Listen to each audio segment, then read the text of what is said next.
Hello, I'm Chancellor Mark Hagerott with the North Dakota University System.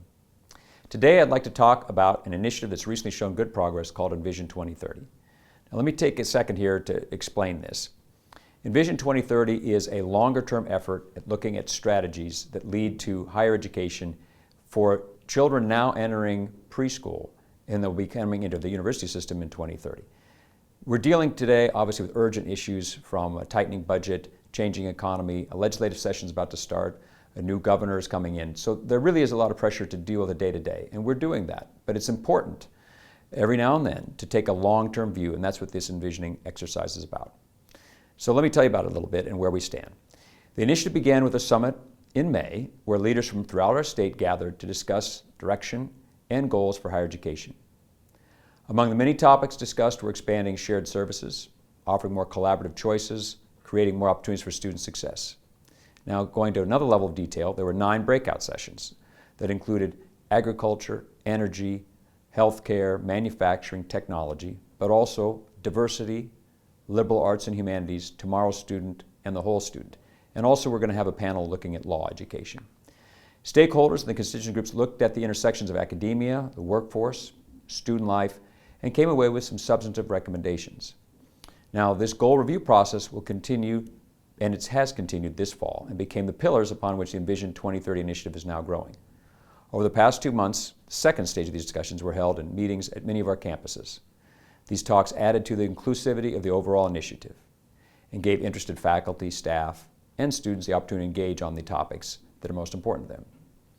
Now we're reaching out to hear more ideas across all these themes and provide a more detailed report of our progress in November. Now, although the hours of discussions resulted in goals too numerous to mention in one video, I would like to touch on some of them to provide you a better idea of our direction and the process so far. For instance, one goal suggested under the diversity pillar was to redefine the term traditional student and the delivery methods based on available metrics, which could aid student success.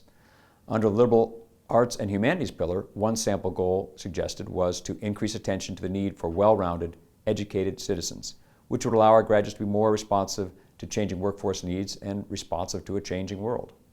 Under technology, one suggested goal is to increase tech-based programming at colleges and universities, especially when you think about the technological transformation going on in our world, very important. And this itself would heighten collaboration efforts and shared services.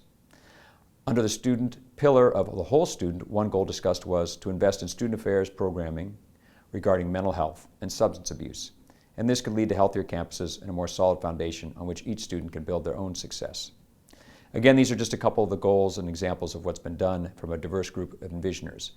Now, as time goes on, the State Board of Higher Education and the university system will work to prioritize how to achieve these realistically, beginning now, in the intermediate, and in the long term.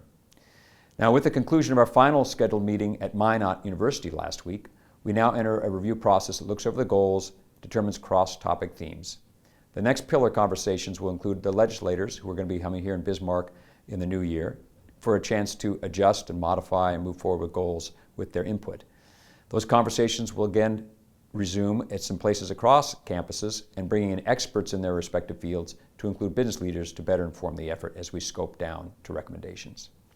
Now, my hope is that they'll be even more inclusive to the many perspectives that already exist on these topics within our state. Doing so will be a proactive step forward for higher education in North Dakota.